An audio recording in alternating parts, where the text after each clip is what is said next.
Before diving into this video, feel free to drop a comment. Your feedback helps my video reach more viewers, and this anime follows the journey of a hopeful samurai named Shin. It's the year 1564, and he's crouched in some bushes, planning to ambush a group of bandits on the road. His aspiration is to become a legendary hero, but he halts when he overhears the bandits bickering with two individuals, one being a fox spirit named Tama, and the other a boy named Jinka, who claims to be her younger sibling.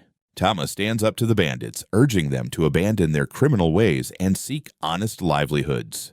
The bandits mock her, dismissing her lecture and drawing their swords, demanding she surrender her valuables. Without warning, Jinka strikes one of the bandits with his staff, declaring he can't tolerate any more of their nonsense. He tosses 3 talismans onto the ground, claiming it's a gesture of apology. As the talismans hit the earth, a spell triggers, drawing in the spiritual energy from the ground. Suddenly, 3 massive bronze fists materialize, slamming into the bandits, sending them flying and knocking them out cold. Tama is not pleased with Jinka's actions and strikes him, questioning how they will locate the bandit leader now. Despite her annoyance, she realizes that whining won't solve anything. If only all women thought that way.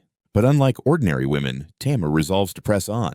Shin, who has been observing the entire scene, is awestruck by the supernatural abilities he's just witnessed and decides to follow them for more information. Although Tama senses his presence, she chooses to ignore him at first, but when they pause by a river, she grows tired of being spied on and takes action. She grabs a rock and hurls it into the bushes, landing a perfect shot on his face, forcing him to reveal himself. He introduces himself and inquires about the technique they used to defeat the bandits. Jinka brushes him off, saying it's not his concern, but Shin offers to share the bandits' hideout location in exchange for more details. Jinka then presents himself as a wise warrior, while Tama is identified as a fox spirit. As her sworn elder sister, Shin chuckles, thinking it's a joke, but Tama quickly threatens him with a spell, warning she'll turn a branch into a snake if he keeps it up. Terrified, Shin pleads for mercy, unaware that the snake is merely a trick. With their agreement settled, Shin guides them to the bandits' hideout, pointing out their leader, who wears a samurai helmet. Jinka cautions Shin to keep his distance, claiming he's too weak. However, an indignant Shin yells that he can take down the boss with a single strike. His shout draws the bandits' attention, who quickly encircle the intruders. Tama attempts to de-escalate the situation. She approaches the leader, urging him and his gang to abandon their criminal lifestyle and become decent individuals. But the bandits advance, ready to attack her. Jinka intervenes, swinging his staff to push the attackers back. Meanwhile, Tama evades the strikes, staying out of the fray. One bandit attempts to ambush Shin from behind, but is taken down by another who has been launched into the air. Seizing the opportunity, Shin unsheathes his sword, and with one swift strike, he shatters the bandit's sword, helmet, and head. Brimming with confidence, he charges at the boss, only to be taken aback when 2 enormous arms burst from the helmet, blocking his attack. The boss then reveals his true nature, a monstrous spirit.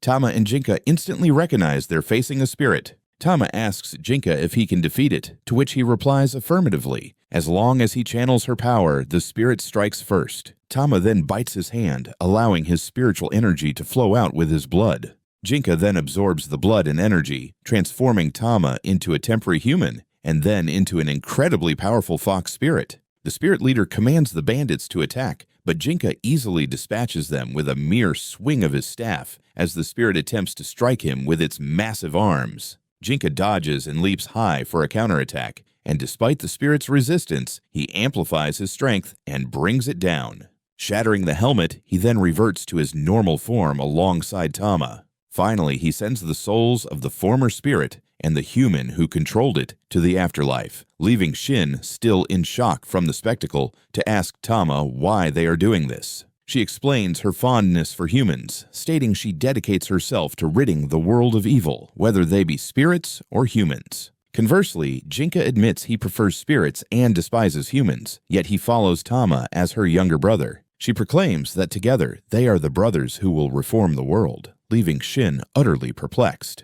Later at the inn, the trio overhears a farmer lamenting about the enormous monster he spotted that morning. He mentions hiring a warrior monk to confront the beast, but the monk was killed without even leaving a scratch. The farmer presents a drawing of the monster, depicting a creature with 2 pairs of massive muscular arms and a single eye. The warrior monks accompanying him recognize the creature as Shaco, and are enraged to learn of their colleague's demise. They gear up to track the beast, while a nervous Shin worries the monks might see Tama as a malevolent spirit. She reassures him, clarifying that the warrior monks only target spirits that pose a threat to humans. Curious, she inquires why Shin is trailing them. He quickly fabricates a story claiming it's mere coincidence and then settles down to sleep. Jinka feels irritated by him, yet Tama recognizes the boy's potential.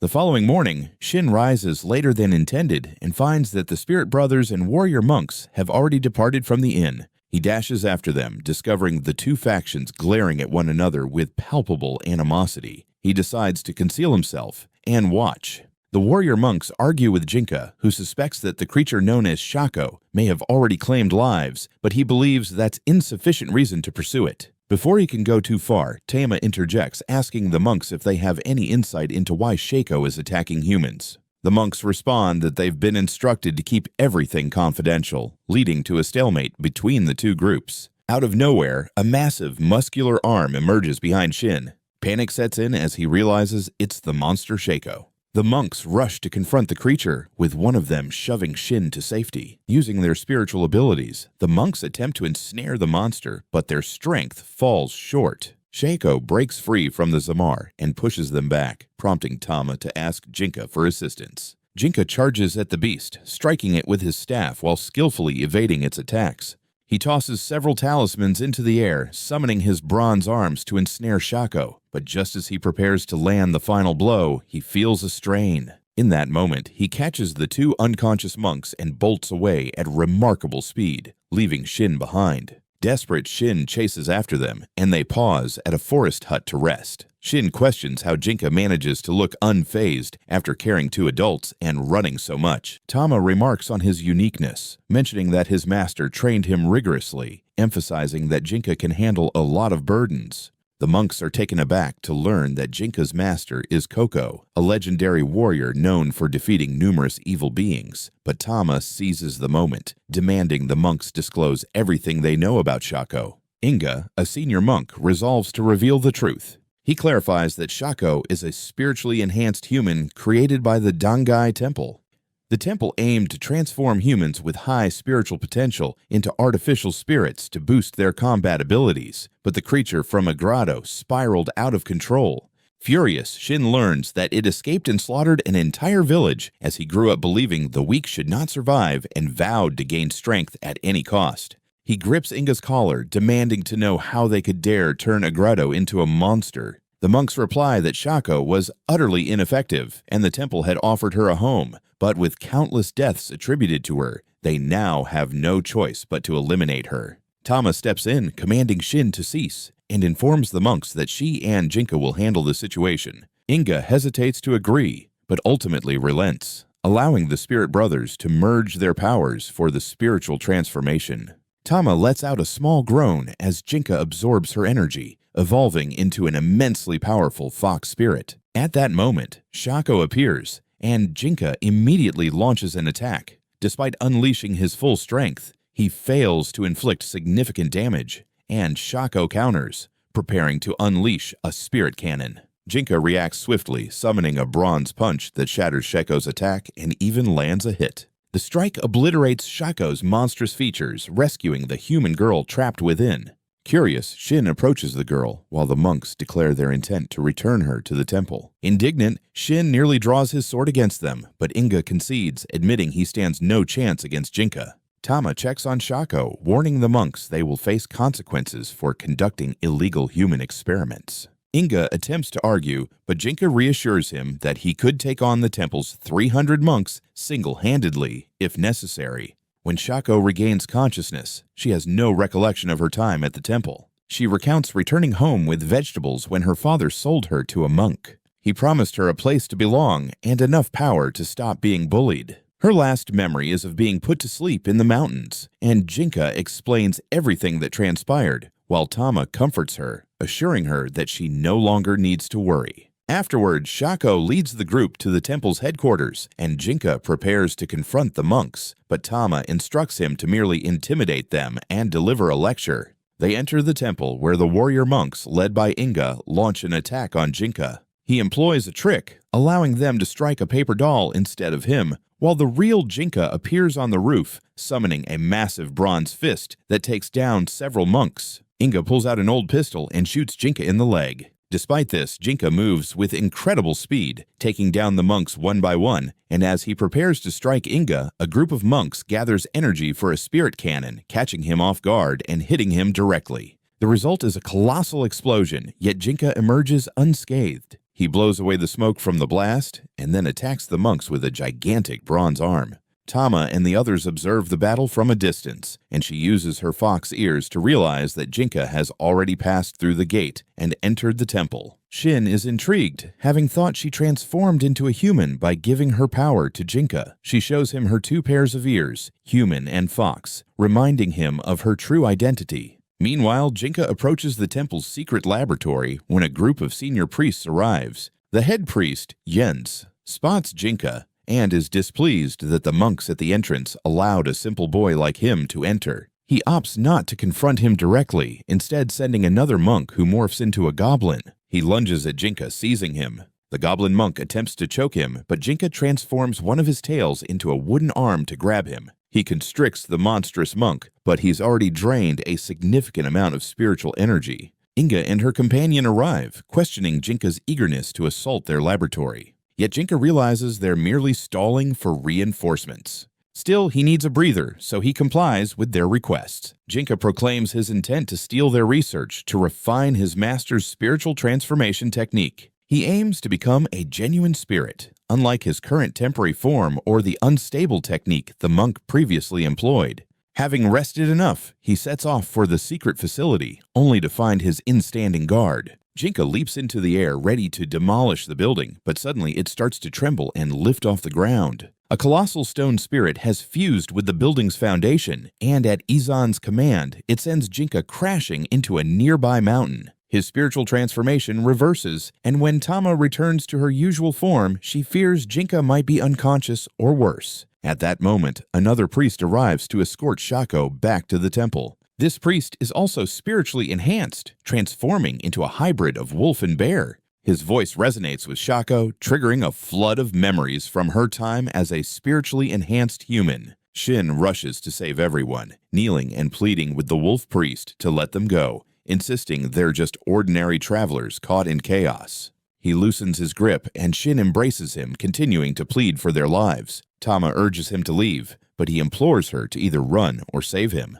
The monster priest decides to end his life, but suddenly Shako's arm shifts into her monstrous form. She tells Shin to step back, then delivers a powerful punch to the monster priest, sending him flying. Shako struggles to maintain control, haunted by memories of the terrible deeds she committed as a monster. She recalls killing those who bullied her, and even her greedy father. This recollection brings her to tears, prompting her to flee. Shin attempts to follow her, but Tama halts him, suggesting it's best for Shako to confront her painful memories alone. Regardless, Shin resolves to assist her and chases after her. Left alone, Tama reflects on the loss of an old friend who taught her about human fragility, a memory that still devastates her. Meanwhile, Jinka reminisces about his training days with a legendary warrior. He had a furry monster companion and guardian who was slain by a human. Jinka was heartbroken to learn that the human responsible for his friend's death was still alive. Consumed by rage, he sought vengeance, and upon killing the man, his dream concluded, waking him in a small puddle. Before him lies a piece of cloth, and the sub-priest speaks to him through it. He admires Jinka for enduring a blow from the castle spirit, promising that his life will soon come to an end. In the forest, Shin searches for Shako but suddenly trips over a tree root, tumbling to the cliff's edge where Shako sits. She bolts at the sight of him, warning him to stay away because she's a monster and a killer. Shin insists she's not to blame, as those events occurred when she was out of control, but Shako recalls accepting the dark under-priest's offer of power, holding herself accountable for the deaths. But Shin questions what's wrong with desiring power. Suddenly, the rock beneath him fractures, causing him to slip off the cliff. He clings on desperately, while Shako runs away instead of helping. The rocks continue to crumble, and Shin plummets. Fortunately, the drop isn't fatal, so he survives. Tama arrives to check on him, stopping him from pursuing Shako again, questioning his concern for her, and he recalls her tears, which pierce his heart, making him think she should never be alone. He argues that spirits like Tama can't grasp human emotions, and he starts to chase after her, but she strikes him with a stick, insisting Shako has gone to the other side, prompting them to pursue her together. Meanwhile, Jinka is trying to catch up with Tama when Shako unexpectedly rushes past him. That's when Shin appears and apprehends her. Shako threatens to file a harassment complaint, but he retorts that lawsuits don't exist in this world. He tells her it's right to seek power, as the weak are always oppressed, and it wasn't her fault for being subjected to a legal experiment. Tears stream down his face as he insists she's done nothing wrong, moving Shako deeply. As they weep and hold hands, Tama and Jinka remember their lost friends. Tama urges Jinka to reflect on their friendships, realizing that not all humans are evil. Later, Tama asks Shako to join them, but Jinka feels it's too risky to let her and Shin tag along since the Dengai Temple assassins are after him. Tama, however, insists Jinka must demonstrate his ability to protect everyone, and she wants him to learn how to coexist with humans. The following day, they reach the house where Jinka once lived with his deceased master. He begins training with Shin using wooden swords, but quickly knocks him down effortlessly. Meanwhile, Tama prepares a sleeveless dress for Shako, enabling her to transform her arms into monstrous forms with ease. Later, as silence falls, a ghostly spirit materializes. It greets Tama and Jinka, then warns them about an evil spirit demanding sacrifices from the villagers without offering anything in return. After delivering the warning, the ghost departs, and Tama decides to accompany Jinka to confront the evil spirit, leaving Shin and Shako to handle daily chores. Upon arriving in the village, they request the locals to guide them to the spirit's lair. The village chief suspects they will demand payment for their service, but Tama firmly states they require no compensation. Instead, she proposes that the villagers show them kindness as a form of payment.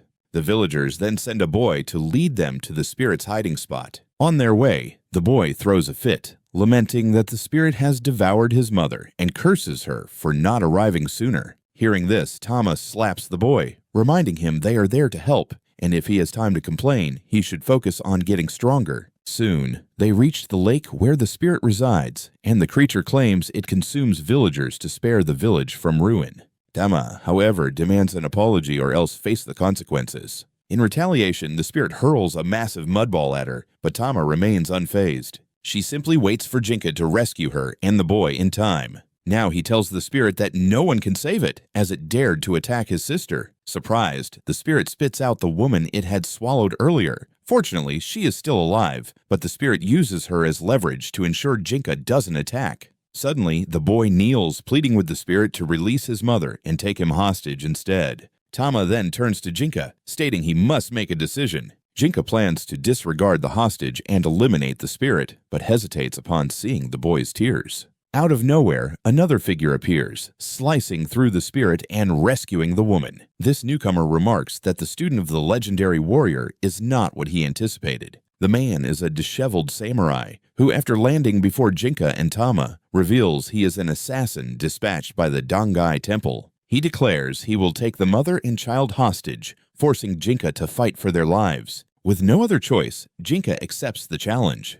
They head to an open field where the man introduces himself as Redu, a mercenary who kills spirits and devours them. Irritated, Jinka attacks right away, but Redu easily dodges and begins to levitate. Jinka uses a fire spell to propel himself forward, launching one of his strongest attacks, but Redu counters with his magic sword that manipulates air, repelling Jinka with a powerful gust and even blocking it with his bronze arm. Jinka struggles to land a hit on Redu, who evades attacks using water magic. After an intense exchange, both are worn out, and Redu sheaths his magic sword, drawing his regular sword to demonstrate how dangerous humans can be. Jinka, filled with rage, attacks furiously, but Redu evades every strike and counter, forcing Jinka to retreat, revealing his immaturity. Jinka loses control of his emotions, abandoning his defense for a desperate strike, but Redu completely overpowers him, driving his sword against Jinka's neck. Redu halts before inflicting harm, stating that Jinka was fortunate.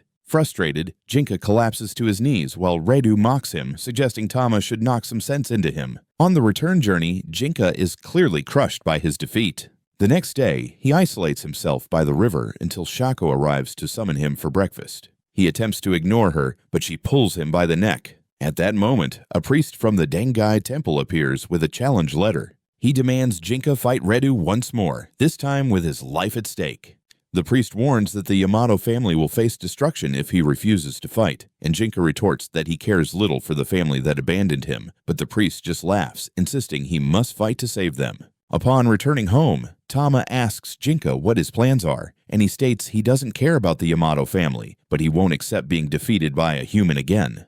The following day, Jinka and Redu confront each other once more. Now wielding a sword, Jinka realizes his mistake after the first strike. He is quickly pushed back, sustaining a cut on his arm, and just as Redu prepares to finish him off, Jinka makes a desperate move, using his bronze fist to strike both Redu and himself, knocking them both out. Under the pressure of battle, Jinka loses his sanity, unleashing his spiritual energy and challenging Redu to fight him seriously again. However, Redu concedes, admitting he can no longer move, and asks Jinka to kill him, but Jinka refuses, taunting him that he's fortunate to be alive. Afterward, Jinka rejoins his friends, who celebrate his victory. At the same time, the priest hands a letter to Redu, stating that his sister is willing to take on his failed mission, assuring him of her success as one of the 4 top beasts of the Dengai Temple. Shortly after, Shin begins bringing food to the injured Redu, hoping to trade for sword training.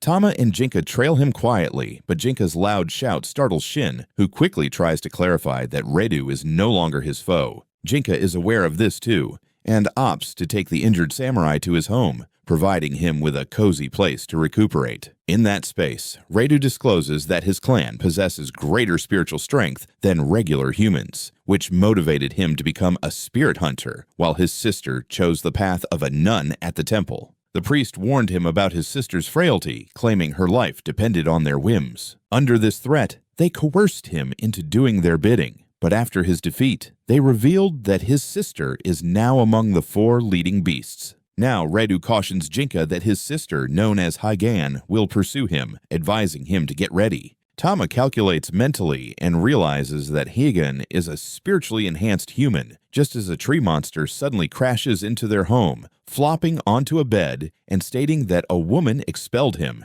instructing him to send Jinka to her.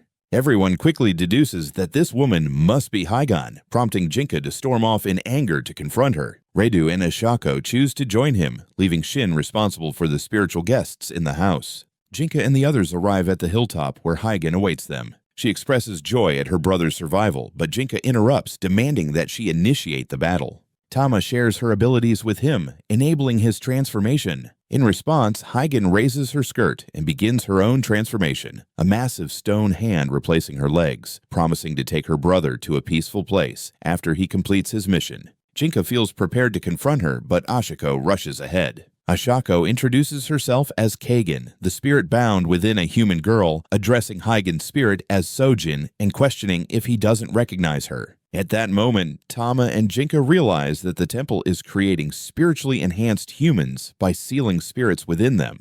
Jinka, enraged by this revelation, vows to kill Haigan, but Ashako insists on facing her alone. She charges at Haigan, blocking a giant stone finger with one hand, while firing a spirit cannon with the other. However, Haigan counters with talismans for defense, unleashing 4 spirit cannons simultaneously. Ashako evades the massive black projectile, climbs the stone arm, and strikes at Haigan up close. She nearly breaks through the talisman barrier, but Haigan's stone hand starts acting erratically, forcing Ashako to pull back. Meanwhile, Shin tends to the tree spirit, feeding it worms. He steps out to gather more when he suddenly feels a heavy pressure. Looking around, he spots a tall priest with white hair and a boy with a menacing expression. Locking eyes with the boy, Shin sees a river of blood and collapses to his knees. The priest and the boy walk away, while the tree spirit warns Shin of a dragon's scent, urging him to flee and alert Jinka and the others to evacuate immediately. Shin races to the hilltop to relay the warning. Jinka panics upon hearing about the dragon and attempts to escape, but a powerful spiritual wave sweeps through the area. The priest of Ainam appears before them, announcing Haigan's execution for the murder of a high-ranking official. He vanishes and reappears in front of Haigan, delivering a punch that knocks her out. Everyone is stunned to witness her transformation into a dragon. Inam returns to his normal state and confronts Jinka, intent on killing him. Jinka panics, instructing everyone to scatter and suggesting a meeting point in the Cave of Losers. He deploys smoke bombs to obscure Inam's vision, while Shin and Ryo launch a joint attack on the priest and dragon. However, the senior boy swiftly cuts through them with his monstrous arm, only to find they were mere illusions crafted from paper dolls. As everyone gathers in the cave, Ashako manages to rescue Higan. However, she has lost her entire lower half and is on the brink of death. Ryo questions her about the murder of the government official, and she confesses to following her superior's orders. Higan reveals she committed the act to stand out and pull her brother from the underworld's shadows. Ryo states he has no grand ambitions and would be content just living alongside her. Upon hearing this, Higan unleashes her reserve energy, declaring she doesn't want to be with a loser like him. She attempts to strike Tama to regain her strength, but Jinka intervenes, stabbing her with his staff and pinning her against the rock. Before vanishing, Higan murmurs her desire to be human, while the spirit within Ashako laments her friend's demise, blaming Higan for consuming her. Tama reassures Ashako and tells Jinka that he must confront the dragon. Tama insists they must defeat Jinoon to survive, even if the odds appear insurmountable. She then suggests a bold plan to infiltrate the temple's labs, shut down their operations, and steal their research to prepare for the dragon. But Ashako interrupts, stating that Higan's spirit wishes to collect her friend's mortal remains and take them to her home. Tama then resolves that they will head there first. Meanwhile, Ryo plans to separate from the group to clean up the chaos left by his sister. Before departing, Ryo hands Shin his enchanted sword, unable to carry a weapon from the underworld any longer. Shin eagerly unsheathes the sword, only to be knocked back by the fierce winds it unleashes. Jinka then cautions him that without spiritual energy, he won't be able to wield it. Tama, however, comforts him, stating that keeping the sword nearby will aid in building his spiritual power. Later, during a break, Tama dozes off on Ashako's lap. She quickly awakens, sensing an unfamiliar scent. She dashes into the woods, urging everyone to follow her. They soon stumble upon 3 monkey spirits lugging barrels of alcohol. Tama attempts to trade a radish for a barrel, but the monkeys explain the alcohol is meant for their guest and suggest she negotiate with him. Following the monkeys, they encounter Doran the tiger, one of the 4 beast leaders at the Dengai temple. He acknowledges their identities, but clarifies he isn't here to capture them. Still, he can't simply overlook them since they're wanted fugitives. To break the stalemate, Tama proposes a drinking contest. If they win, Doran will let them go. He agrees, and they all settle down to drink. Jinka passes out after the first sip, while the others realize the monkey's alcohol is extraordinary. During the contest, Tama inquires why Doran is drinking with them. He explains that he once battled a tiger spirit nearby and was injured. At that time, he met the monkeys, who were being tormented by the tiger, and using alcohol, he got the tiger drunk, weakened it, and ultimately defeated it with their help.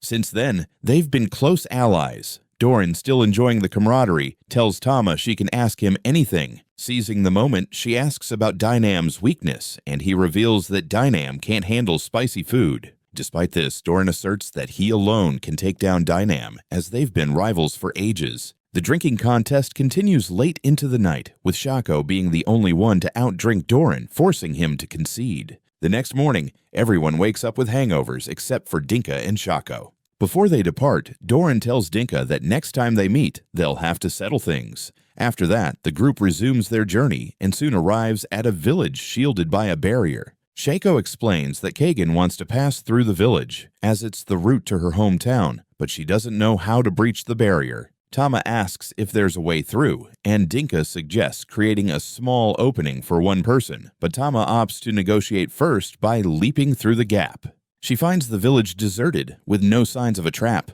Suddenly, a masked slime spirit appears, introducing himself as Fuku. Tama asks if he created the barrier, and Fuku confirms, stating it's meant to protect the village from change. He then questions her if she's ever wished for tomorrow to never come, and although Tama denies it, Fuku reads her memories of losing a human friend, feeling sympathy for her, and invites her to follow him for protection. However, Tama insists that the future isn't always bleak and requests he remove the barrier. Fuku declines, provoking Tama, who retaliates with a slap.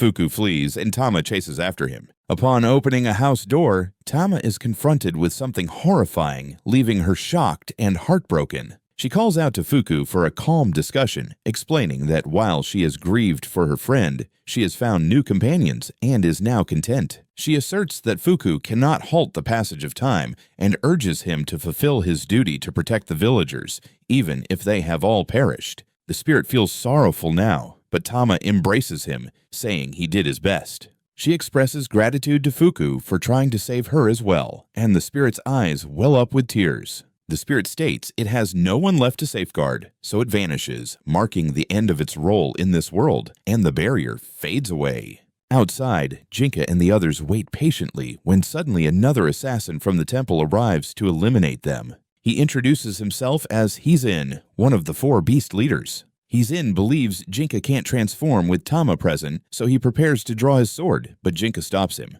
He vows to defeat Hizin without relying on Tama's powers. Suddenly, the assassin pulls a sword from his magic pouch, gifted by Jensen, causing numerous blades to extend from it to attack. At that moment, the barrier behind them vanishes, distracting Jinka and giving Hizin an opening to strike. However, Jinka returns to battle after his spiritual transformation, knocking him back with a powerful bronze fist. Tama then joins the fray, stating that everything has been resolved amicably. They must continue their journey. Eventually, they arrive at a valley that Akame claims is his village, but it appears lifeless. Suddenly, the valley walls tremble, and a massive face emerges, welcoming Akame into its abode. They encounter a variety of Earth-type spirits. While Zin does push-ups with tiny stone spirits on his back, Tama remarks on how he's naturally bonding with them. She explains to Jinka that humans and spirits can easily coexist, then questions his desire to become a spirit. He stays silent, but his motive for wanting to become a spirit is to extend his life and stay close to Tama. Wandering aimlessly, Jinka spots a distressed pregnant woman on the road and guides her to the spirit village.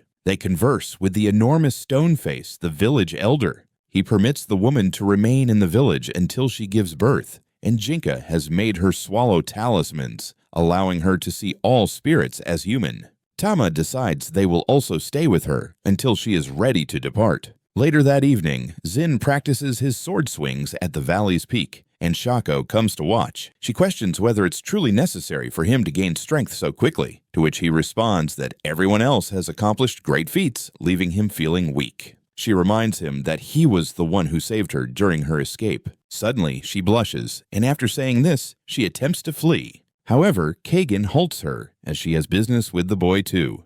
Kagan instructs Zin to draw her sword, promising to offer her guidance on its use. Zin unsheathes his sword, but the wind's force sends it flying once more. Kagan then points out that he isn't connecting with the sword. Zin tries to envision the sword as a person, realizing it won't easily accept him due to its bond with its previous master. He shares with Kagan that he learned swordsmanship from a samurai's ghost, making him a good listener when it comes to spirits. Kagan is impressed and encourages him to keep training hard to become a man worthy of marrying Shako. Zin flushes at this, and even Shako turns red as she regains control of herself. She screams and bolts away, but now Zin is resolved to prove himself worthy of her. The following day, they visit the pregnant woman, and Shako feels the baby kicking. Tama urges Jinka to feel it too, but just as he reaches out with his dirty hands, she goes into labor. At the same time, Doran and Zin arrive in the village, tasked with hunting down Jinka. While Zin tries to intimidate the village elder, Doran slaps him and politely requests a duel with the Dengai Temple's enemy. The elder relays the message to his guest, and moments later, Jinka, Zin, and Shako arrive to confront him. Jinka is already undergoing his spiritual transformation, and Doran is eager to face him. However, Zin notices Tama is missing and sneaks away to search for her. Doran then announces that he too will reveal his true form. He unleashes a massive surge of spiritual energy that devastates the ground, transforming into a human tiger. He immediately adopts a boxer's stance and charges at Jinka, unleashing a rapid flurry of punches. Jinka is knocked down, so he retaliates with a flame attack on Doran, who withstands it all. Jinka then lashes out with a tree root, but that proves ineffective as well. Doran flexes his muscles proudly, then strikes Jinka again, who counters with his bronze fists. The bronze fist shatters and Jinka is sent flying, but he channels all his strength into the next strike, hitting Doran with the bronze fist. The powerful blow knocks the Tiger Man down, inflicting significant damage. Yet Jinka suffers greatly too. Doran rises and proclaims that this is how real men should battle, prompting Jinka to laugh uncontrollably. He realizes he wants to keep fighting Doran and charges at him with his massive iron fists. Despite this being a life-or-death struggle, both are enjoying themselves and laughing heartily. Shin and Shaco can only watch in disbelief when suddenly King Shin appears behind them, asking what they are guarding in this area. Shaco immediately attacks, but he vanishes as it was merely an illusion. He snaps his fingers before disappearing, causing a massive boulder to break free from the valley and roll toward the magically concealed hut. Everyone is stunned by this, and as Jinka is distracted, Doran strikes him. Meanwhile, Shaco and Kagan exert all their strength to halt the boulder from crashing into the hut. As she struggles, she urges Shin to evacuate everyone from the hut, but an army of King Shin's clones obstructs her. Even Doran is irritated by her cowardly behavior and attacks the clones, only to find they are all illusions. Shin believes he can simply run past the clones since they're fake, but suddenly the real King Shin swoops in and strikes Shaco in the chest. Shin, unable to contain his fury, draws his sword, but King Shin hits him with an explosive talisman. Shin glances at Shaco, who still clutches the stone despite the open wound in her chest, and she reassures him that she's fine because she's a monster. Shin calls for help, and Tama tells him to hold on just a bit longer as the baby is about to be born. However, Shaco and Kagan realize time is running out, yet they have no regrets. Shaco reminisces about the joyful moments spent with Tama, Jinka, and Shin, and just as she nears death, she hears her newborn baby's cries. She smiles, hoping for the baby's survival and happiness, using all her remaining strength to ensure the baby's safety. Harnessing her spiritual energy, she transforms her entire form into stone, effectively stopping the rock from moving. The talismans controlling the rock vanish shortly after, ensuring everyone's safety, yet Shin is left utterly heartbroken. Meanwhile, King Shin is poised to eliminate Jinka when Doran suddenly intervenes. King Shin evades the attack, but Doran warns him of their retreat, stating that defiance will lead to his demise. Jinka regains his composure, and Doran expresses regret for allowing his partner to disrupt the fight. He assures them it won't happen again and departs with a calm demeanor. Jinka spots the rock and approaches Shin, inquiring about the well-being of him and Shaco. Shin merely gestures toward the rock, and Jinka is crushed by the realization of Shaco's sacrifice. Suddenly, Tama calls him into the hut, announcing that the birth has finally concluded. The woman has given birth to twins, naming them Shaco and Kagan. At this moment, Jinka's emotions overflow, and Tama finds herself unable to hold back her tears. In contrast, Shin's jaw is clenched in rage. Moreover, he feels utterly powerless. He quietly exits the hut to grieve in solitude. After some time, the mother and her children are fit to travel, and the local spirits offer to guide them home. The woman hesitates to involve herself in their troubles, but remarks that it would have been wonderful for Shaco to see the children. Upon hearing this, Tama and the others also depart, while the village elder reassures them that Shaco is not yet gone. Her spiritual essence lingers, albeit faintly. Perhaps one day she could regain her strength and return, or she might merge with nature and lose her identity. Later, we find everyone gathered in a hut, and Shin has undergone a profound transformation after Shaco's loss. He communicates more effectively with his magic sword, yet constantly tells it to be quiet, as he plans to use it against the monks of the Nangai Temple. Out of nowhere, a spirit appears, prompting Shin to prepare for a fight without cause. Tama intervenes, assuring the spirit that she means no harm to him or his kin. The spirit responds that if they seek refuge, they should head to a hut across the river, as it wishes to keep the village untainted by Shin's darkness. As they rest in the hut, Tama realizes that both Jinka and Shin have been shattered by Shaco's passing. Jinka is still healing, but Shin has succumbed to his fury, which she fears is a troubling sign. Suddenly, she overhears a boy speaking to his sister outside. He grumbles about the unfairness of her being sacrificed to the spirit for the village's protection, but the girl counters that a human sacrifice every 4 years for complete safety is a fair trade. This prompts Shin to rise and leave, resolved to eliminate the spirit. Tama attempts to stop him, arguing that the agreement is reasonable and that the spirit genuinely safeguards the village. Shin grips her collar, insisting it doesn't change the fact that he's consuming lives. Jinka knocks him down for his disrespect towards Tama, but Shin simply gets back up and walks away, ignoring her warning. even as she throws a fake snake to frighten him. However, Shin yells at the snake, causing the illusion to shatter. Tama chases after him, and instead of halting him, she hands him protective gear from the village of the stone spirits. She also pleads with him not to die. Shin presses on and enters the forest. There, he calls out to the spirit, confident in his ability to slay it with his magic sword. The spirit materializes, but before Shin can react, Raizen stabs him, ending his life. Shin attempts to retaliate, but he can't draw his magic sword, resorting to a regular sword instead. Raizen evades the strike and knocks him down with the force of his sword's wind pressure. Raizen decides to finish off the unconscious Shin. Yet Shin finds himself within the mental realm of the magic sword. The sword spirit urges him to yield, promising to take over his body and annihilate everything. Shin simply tells the spirit to be quiet, asserting that it's merely a sword and he is the one in control. He then thrusts his hand into the spirit's mouth, demanding all its power, while in the real world, Raizen prepares to stab him. Suddenly, Shin awakens and slashes at his arm, declaring that this marks the start of his vengeance against the Dengai Temple. However, Raizen utilizes his unique abilities to instantly regenerate his arm. He tears off his mask, revealing a grotesque face, and fires a spirit cannon at Shin, who barely manages to evade. Raizen then hurls several swords at him, and Shin struggles to defend against them all. The sword spirit cautions him that his rage won't enhance his strength, only make him more vulnerable. Ignoring the warning, Shin recklessly continues his assault, allowing Raizen to disarm him.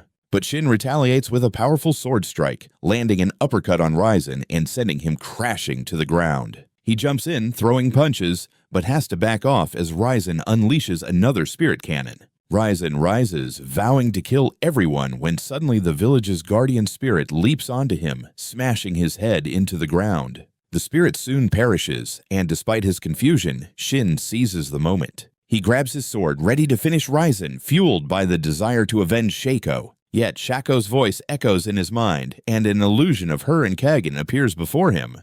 They tell him this isn't his path, and Shin yells back that he's doing this for himself, not for them. Still, he can't strike Raizen down. Shaco's face keeps haunting him. Out of Raizen's body, a talisman emerges, and Nyan Zen begins to speak to Shin through it. He pleads with Shin not to destroy Raizen's body, as it cost him a fortune and considerable effort.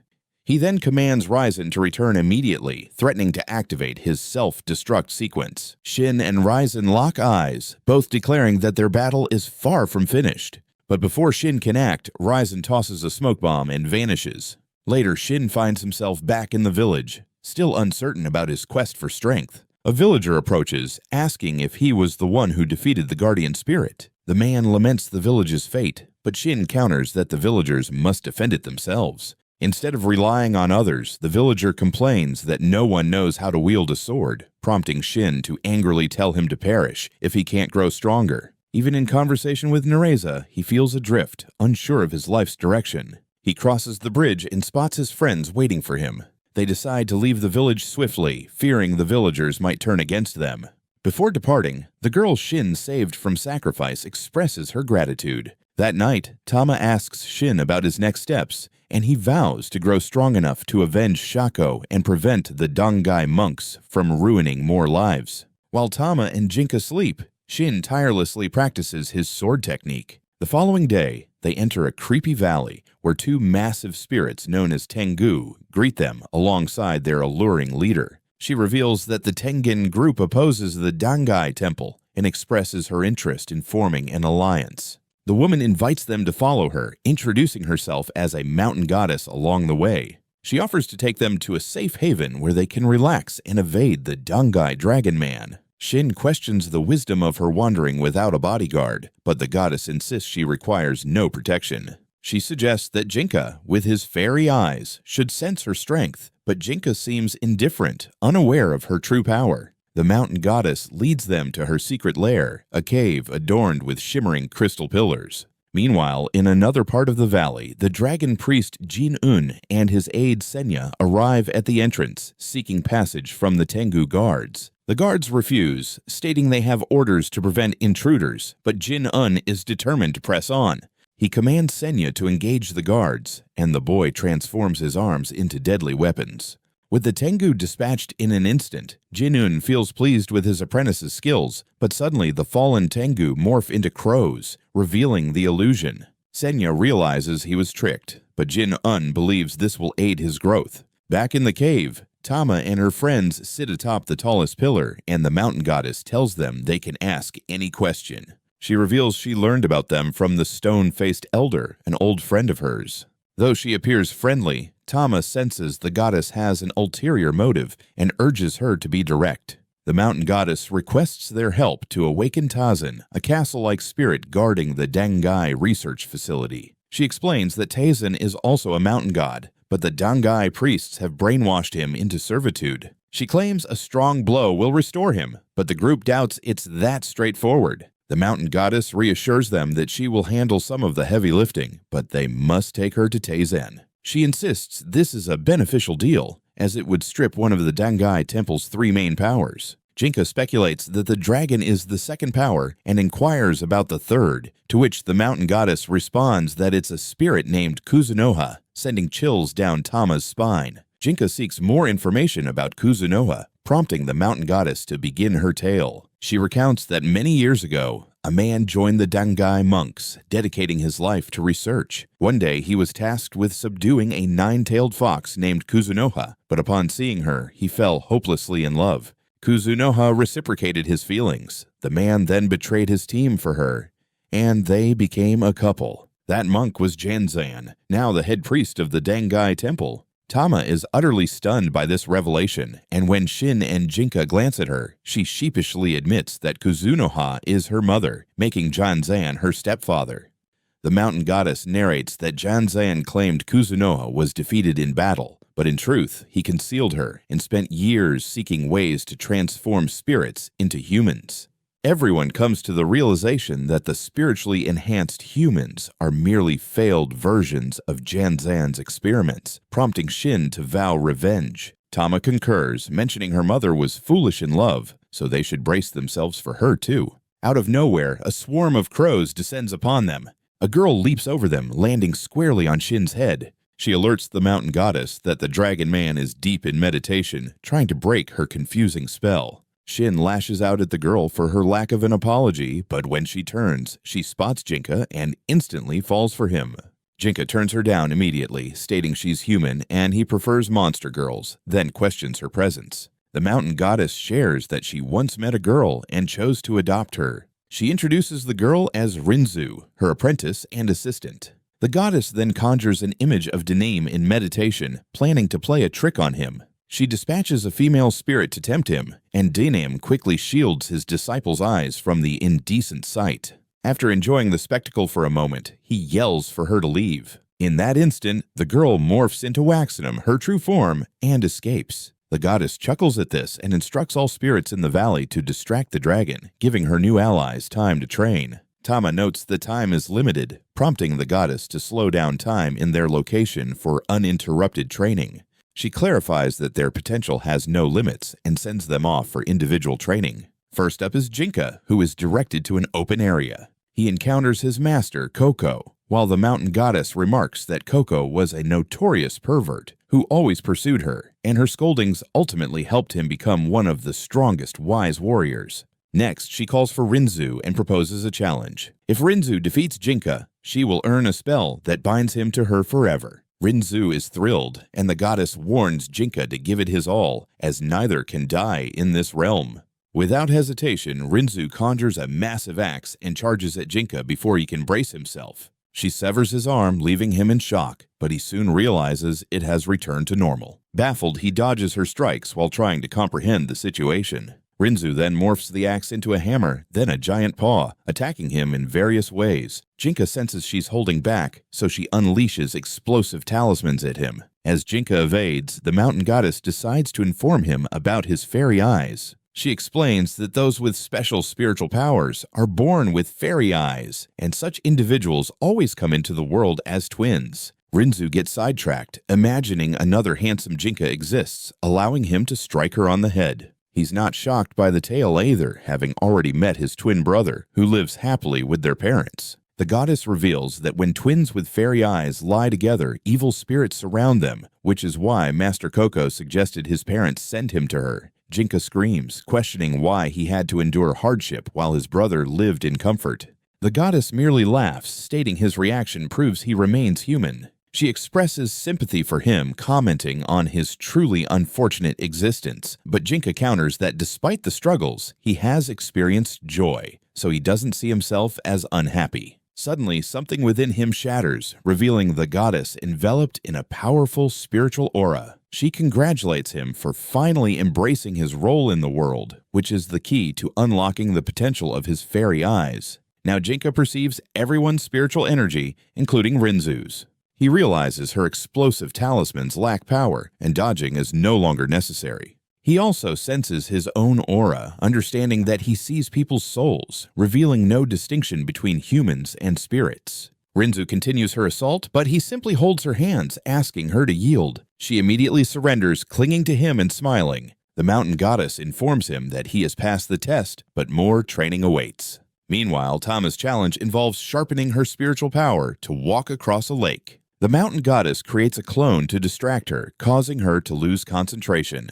On the other hand, Shin encounters a massive boulder blocking his way. He attempts to slice through it with his magic sword, but it fails, so he decides to use the wind to soar over it. Just then, the sky opens, and he finds himself back in the real world, with the goddess's clone clinging to him. She remarks that despite seeming the least attentive, he was the first to complete the test, and without a proper landing, they crash into the forest, where they spot Zinnia playing with a spirit's toy meant to distract him. Shin tries to use his sword's power to soften his fall, but still collides with Zinnia. As the dust settles, he finds himself with a sword aimed at Zinnia's throat. Shin panics, but a clone of the goddess assures him this is a rare opportunity. She explains that the dragon's discipline far surpasses his, and he's only just begun. She urges Shin to eliminate Zinnia, and surprisingly, even Zinnia agrees. Shin, however, tells them to be quiet, but the clone warns that if he spares the boy, destruction will follow, claiming he will one day surpass a dragon.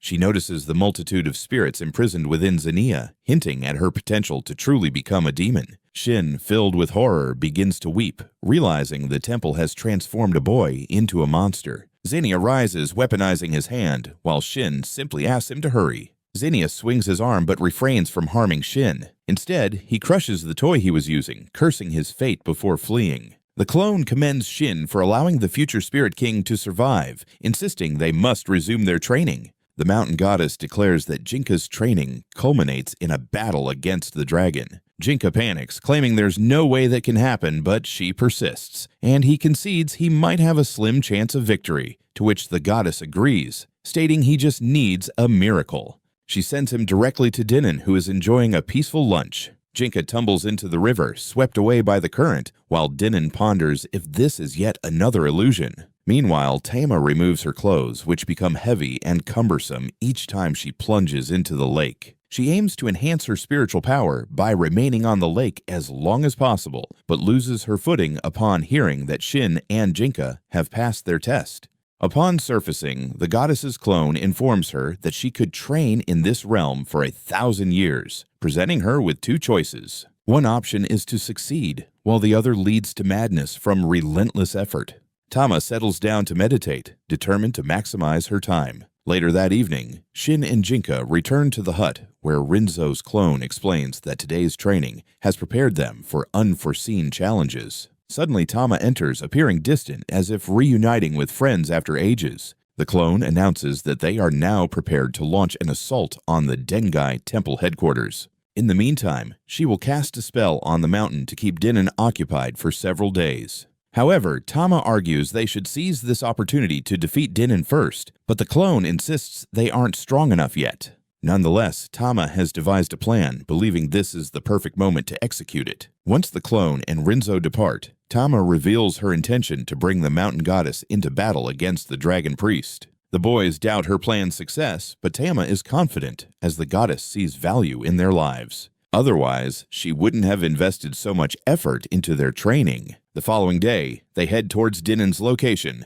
Tama explains their strategy will involve an attack and escape plan to lure him to the mountain goddess's Koval. Soon, they spot Dinin, and just as Tama is about to share her power with Jinka, Osin suddenly appears and throws him away. In the next moment, Jinka finds Dinin beside him, who transforms into a dragon to eliminate him. Jinka is paralyzed with fear at Dinin's overwhelming spiritual presence, fearing the fight is already lost. However, Dinin's first strike misses, as the ground proves more unstable than he anticipated. He attacks again, but by sheer luck, the ground beneath him gives way, allowing Jinka to evade that blow as well. Tama and Shin can only watch as he survives, while Senya holds them captive. On the ground, Jinka recalls the goddess's words about performing the miracle needed to defeat the dragon, and he begins to laugh uncontrollably. Dinin is taken aback by his sudden laughter, but attacks him nonetheless. Yet, all he strikes is a paper doll, prompting Jinka to use his talismans to send swords flying toward him.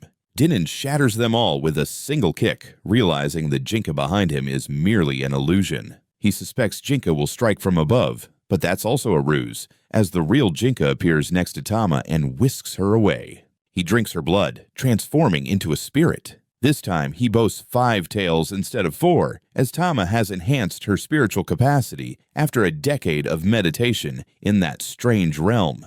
Tama observes Jinka confronting the dragon, wondering if he can master the technique associated with the 5th tail. Jinka realizes he possesses 3 times his previous power, yet it's still insufficient to defeat Dinin.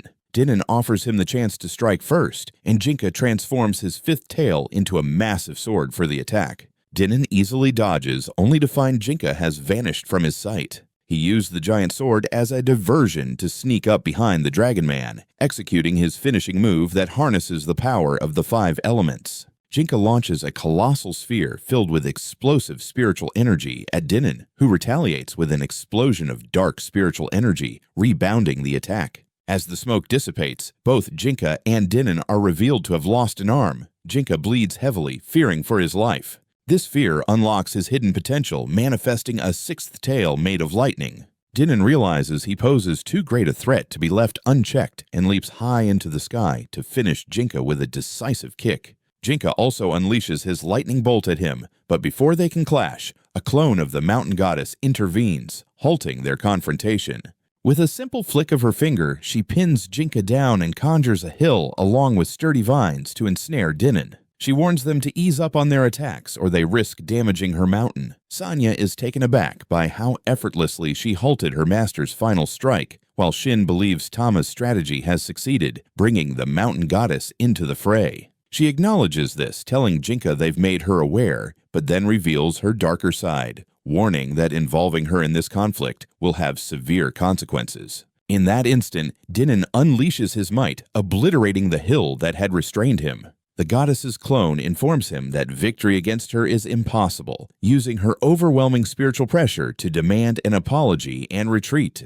Dinin asserts his commitment to his mission, instructing the clone to step aside. She expresses her admiration for his assertive demeanor, then suddenly conjures massive arms of earth to seize him and force him into the ground. Sanya panics at the sight and rushes to confront the goddess's clone. She captures him as well, sealing the hole where she threw Dinin, while Sanya screams, calling out to Dinin as her father. The clone ensnares Dinin within a sphere of resilient vines. Meanwhile, Jinka's spirit transformation fades, causing him to collapse. Tama and Rinzu hurry to assist him, and the goddess's clone notices Jinka has lost a significant amount of blood, so she retrieves a seed from her sleeve and plants it in his injured hand, healing the wound. However, the clone makes it clear that she hasn't forgotten the cost of their manipulation. Tama inquires about her demands, and suddenly, the true mountain goddess rises from the earth. She ominously states that she will likely consume the souls of Tama and Jinka once their journey concludes. She ponders whether she's serious about devouring them, glancing at Jinka's arm and realizing he remains a liability. Afterward, the group sets off with Rinzu to find the mountain spirit known as Tazin, aiming to rescue him.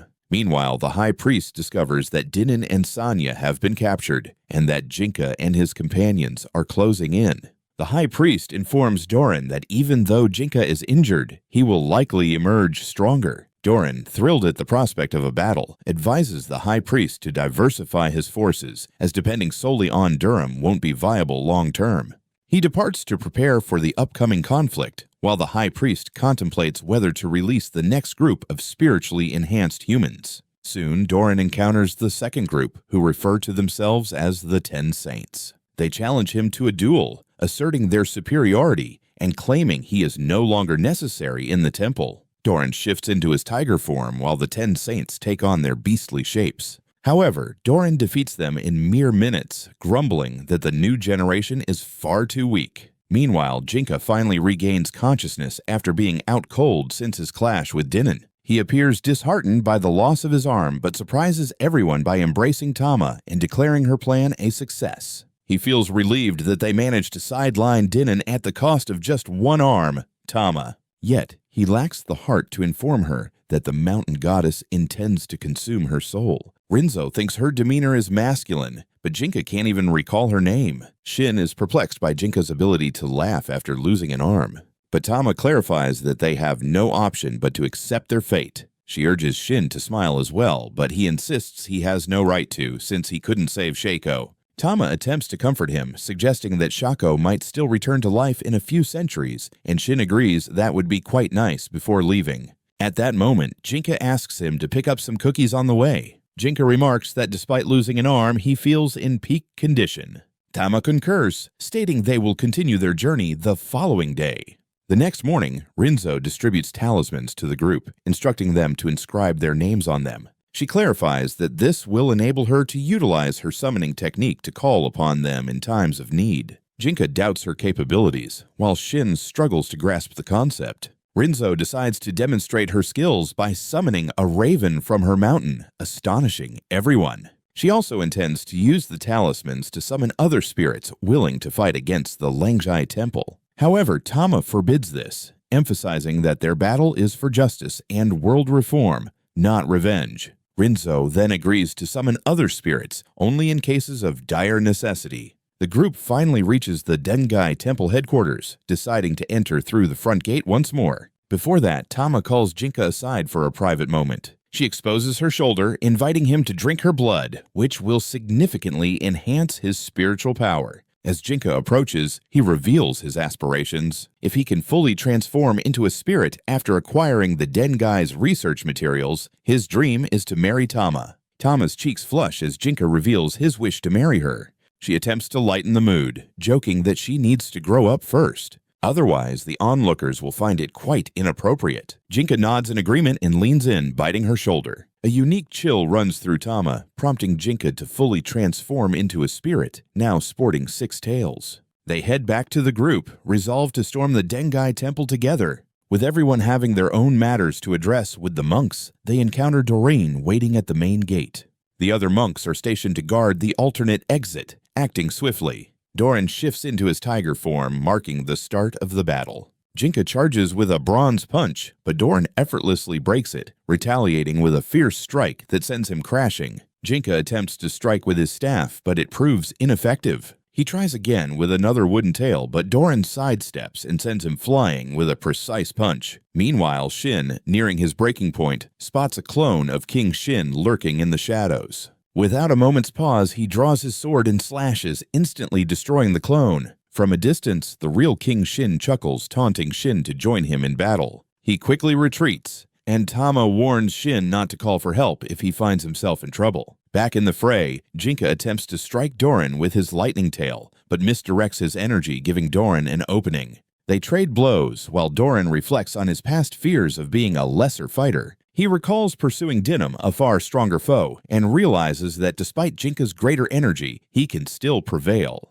Lying on the ground, Jinka acknowledges he overestimated himself but rises with renewed resolve. Determined, Jinka decides to unleash a true miracle, channeling all his tail's techniques at once to strike Doran. Doran manages to push him back, but Jinka laughs, claiming he's starting to read his opponent's moves. With his fairy eyes, he can now anticipate Doran's next attacks, keenly observing where his energy gathers. As Doran lunges again, Jinka senses something unusual. A sphere of spiritual energy forms where his severed left hand once was, and at the perfect moment, he strikes Doran with this new energy hand, sending him flying. Tama watches in shock, while Renzu speculates that this is due to the seed's power planted by the mountain goddess. Doran laughs, acknowledging the hit, but warns that the fight is about to get intense. He focuses his spiritual energy into his fists, and suddenly, a multitude of spiritual orbs swirl around him, creating a terrifying sight. Meanwhile, Shin pursues King Shin, managing to slice open a bag he carries, only for it to explode, revealing a fake trap. King Shin continues to mock him, leading Shin into a candlelit cave. As he ventures deeper, the cave becomes increasingly elaborate, resembling a full-fledged facility. Shin encounters an injured monk along the way and, consumed by rage, attacks him. However, the monk reveals himself to be one of the 10 saints and transforms to block the strike. The monk inquires how Shin infiltrated the heart of the lab, but Shin brushes him off, insisting he only wants King Shin. Suddenly, a massive blade pierces the monk's heart. King Shin stands behind him, having transformed into a colossal beast. Shin dodges the harpoon shot by King Shin, but barely recovers before facing cannons aimed right at him. King Shin unleashes his spirit cannons, and Shin employs wind magic from his sword to cling to the wall and evade the blasts. Then he lands a punch on King Shin's face, infuriating his opponent, who retaliates, but Shin gracefully floats away. In a surprising twist, Shin shifts tactics and starts to flee, compelling King Shin to chase after him. Meanwhile, in the main temple, Jinka is locked in a fierce battle with Doran, who bombards him with a flurry of rapid punches, and despite his attempts to shield himself with bronze fists, Jinka is knocked out cold. Yet, fueled by sheer willpower, he rises, prompting Doran to acknowledge his bravery and explain that his technique warps space-time, allowing him to deliver hundreds of strikes in a heartbeat. He adds that this is merely the initial stage of his technique, with plans for further development. Still reeling from the blows, Jinka realizes that his left hand, now composed of spiritual energy, can help him regain his focus. In a shocking move, he thrusts this energy hand into his own head, unlocking a new level of power. He manifests a 7th tail, swirling with a tempest. The battle resumes, and Jinka utilizes his new tail to boost his speed, striking Doran before he can react. Confident, Doran claims that the same tactic won't work on him twice, but Jinka responds by merging the 5 elements for his final assault. He encircles Doran with lightning and wind strikes, attempting to restrict him. Despite this, Doran relies on his speed to evade and counter Jinka, and just as he prepares to land a hit, several mysterious figures emerge behind them, causing both to pause. In the next moment, Doran is struck by Jinka's powerful spirit bomb. Tama rushes to Jinka, asking if he noticed the strange figures, and he confirms it. But before they can process what just happened, Doran emerges from the smoke, battered and bruised. He concedes defeat, offering his head to Jinka, but Tama steps in, insisting that no one needs to die anymore. Doran admits he had a blast, then suddenly collapses. From a distance, Yen Zhang is stunned to see Doran's defeat, panicking and declaring he must flee, while the person beside him just laughs. In another part, Shin faces King Shin in a chamber filled with towering pillars.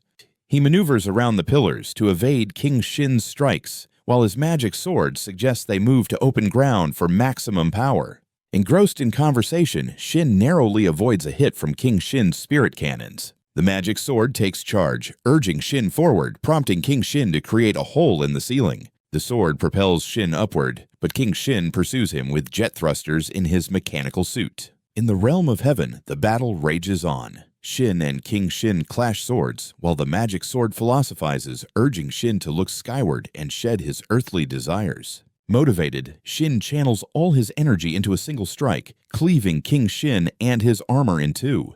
Yet amidst the debris, King Shin endures. He attempts one final strike, but Shin disarms him, and they begin exchanging blows. Shin finally delivers a crushing blow, obliterating King Shin's artificial body, leaving him unconscious for good. Shin collapses, screaming as the reality of King Shin's death sinks in. Meanwhile, Jinka approaches his awakened magic sword, now a conscious spirit.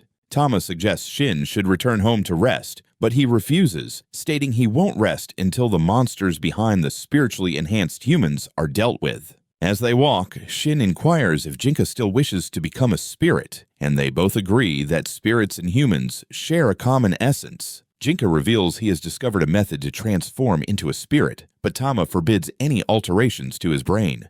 They lock eyes intensely, but their moment is interrupted by the ground shaking beneath them. Renzu sends her raven to scout the area, discovering something alarming about the mountain god. Taisen has awakened. The colossal walking fortress approaches rapidly, posing a significant threat to everyone. Without delay, Rensu decides to call upon the mountain goddess, hoping she can restore order. To everyone's astonishment, the invocation fails, and Taisen attempts to crush them with a massive step. The group flees, and Rensu reassures them, explaining that a being as powerful as the mountain goddess requires time to manifest. Fortunately, the goddess appears, bringing with her an entire mountain. Yes, a mountain with legs. The goddess gazes at Taisen, declaring it's time for him to rest. Then with a single strike, she brings him down. The massive fortress crashes to the ground, leaving Yizen and Kuzunoha inside utterly terrified. She speaks to Yizen, informing him that he now has only one choice. She exposes her shoulder, and without hesitation, Yizen bites down. In that instant, a golden light begins to emanate from the ruined fortress, and Jinka soon senses something familiar. Yizen emerges from the fortress, transformed into a nine-tailed fox spirit, cradling Kuzunoha. Tama observes the scene, while Jinka urges her to move forward. They soar towards Yizen and Kuzunoha as Shin also prepares to take action. Hyunzo seizes the opportunity, asking Shin to take her along, while Yizen inquires about Tama's father amidst the chaos. Kuzunoha, with a mysterious smile, responds with a question, asking if he truly wants to know. Yizen decides to drop the topic, suggesting they focus on escaping, especially with the mountain goddess looming. However, the goddess has no intention of letting them escape unscathed. She launches pine trees like missiles which explode upon impact. Yizen conjures a formidable metal barrier to shield against the assault, asserting that human ingenuity can triumph over monsters like the goddess. The provocation only angers the goddess further, who ignites the entire mountain in fierce flames, deeming the situation intolerable. Yizen and Kuzunoha make a hasty retreat. Tama, however, is determined not to let them escape. She asks Jinka to launch her in their direction. He complies, using his bronze fist to propel her, and Tama lands a direct kick to Kuzunoha's face. Jinka also reaches Yizen, unleashing his tails to attack. But Yizen, now in his fox form, effortlessly counters his strikes. He uses two of his remaining tails to retaliate, leaving Jinka struggling to defend himself with his staff. At this moment, the mountain goddess halts her own assault to protect her apprentice. Yizen then shifts his focus to Tama, irritated by the blow she dealt to his beloved. Yet, she tells him to be quiet, insisting this is purely a family issue. Tama challenges her mother about her decisions, while Yizen attempts to step in but is halted by Jinka. As they trade blows, Yizen grumbles, contemplating a retreat with a host. In the midst of the clash, Jinka probes Yizen about his experiments and his bond with Koko. Yizen merely chuckles, dodging the question, which prompts Jin to intensify his assault. Meanwhile, Tama scolds her mother, but Kuzunoha just laughs, claiming that loving a man means accepting him as he is. Tama counters, asserting that Jinka and Genzu, Jinka's father, would never commit the unforgivable acts that Janzen does. Intrigued, Kuzunoha asks if Tama ever loved Genzu, suggesting she might have fallen for both father and son. The jab leaves Tama momentarily at a loss for words. However, she quickly regains her composure, stating she doesn't grasp the concept of romantic love. Instead, she professes her love for all humanity, embracing them for who they are. Tama reminisces about her initial encounters with Genzu and Jinka, emphasizing her love for all of humanity. Kuzunoha, on her part, tries to persuade her to join them, claiming Genzu can transform her into a human. Tama stands firm, declaring her friends accept her as she is, vowing to stop Genzu no matter the cost. Just then, Kuzunoha remarks that Jinka is becoming something inhuman. Turning around, Tama realizes Jinka is in a desperate state, consuming spiritual fragments to boost his power. He grins nervously, claiming that the flesh of a god is truly delicious. Even Genzu is taken aback, realizing Jinka has just consumed the goddess's body to harness her strength. He cautions Jinka that the repercussions will be dire. Suddenly, a wave of pain crashes over Jinka, and his last two tails, one of light and one of darkness, manifest. Genzu warns Jinka that he is treading on perilous ground, and at this pace, he won't stay human for long. An intense battle ensues, moving so swiftly that only trails of light can be seen slicing through the air. Jinka appears to have the advantage, managing to push Genzu back. Yet his sanity is deteriorating in the process. Still, when Tama calls out to him, he momentarily regains clarity, spotting an opening and attempting to hypnotize him for a counter. However, Jinka loses control once more and charges forward. At this critical moment, Genzun unveils a summoning talisman. Just as Jinka is about to strike, Tama steps in front of the attack and gets pierced. But it's merely an illusion as Kuzunoha abducts the real Tama and vanishes. Believing he has killed Tama, Jinka is engulfed by a pain so profound that he exudes a dark energy and screams in torment. He charges at Genzun, consumed by rage, but before he can land a hit, something shifts, trapping Jinka in his own mind. Confused and screaming, while his uncontrollable body continues to battle Genzun in the air, Kuzunoha holds Tama captive, laughing as she observes, noting Jinka's transformation into something utterly inhuman. Shin realizes Tama is gone and concludes that Kuzunoha has taken her. He urges Renzu to locate her. While he resolves to assist Jinka in the fight, Renzu tries to dissuade him, warning it's a suicide mission. But Shin is resolute in making Genzun pay for his misdeeds. Meanwhile, Genzun employs illusions to encircle the furious Jinka, attacking him from every direction. Trapped within his mind, Jinka realizes the Tama he killed was merely an illusion. Yet the agony of that moment has caused him to spiral out of control. He struggles to regain his senses, but Genzun manipulates him, steering him toward Mountain Gata. Genzun intends to use Jin as a diversion to escape, and as Jinka lunges to attack him, Shin unexpectedly appears, inflicting a deep wound, but also injuring himself. Shin collapses, gravely hurt, and upon seeing Shin bleed, Jinka feels something within him shatter. He remains still for a moment, then the forest energy begins to flow toward him. The Mountain Gata panics at this sight, commanding her crows to retrieve Renzu immediately. She decides they must leave before Jinka drains the life force from the area. Kuzunoha is equally shocked by the scene, and distracted, she loosens her hold on Tama, who seizes the chance to dash toward Jinka. The goddess realizes that Genzun's body, which Jinka consumed along with remnants of her power, is acting as a catalyst, enabling him to absorb the forest's and mountain's energy. She is even more formidable than a nine-tailed fox, and he will obliterate everything before his demise. Jinka's tails merge into one while the surrounding trees wither and perish. It morphs into a monstrous creature with countless tails. At that moment, Tama's spiritual powers surge back, causing her to grow rapidly. Jinka, now completely out of control, charges at Renzu and the crow. The mountain goddess channels her power, whisking Renzu and the entire mountain away. At the same time, 5 enigmatic figures materialize in the sky, halting time. The goddess senses these entities are feeble, yet she can't dismiss their presence. Time stands still, but Jinka, in his monstrous form, seizes one of the figures, poised to consume it. Suddenly, Tama steps in, delivering a kick to his face and demanding he cease this insanity. Jinka grips her throat, while a part of him desperately urges his mind to stop.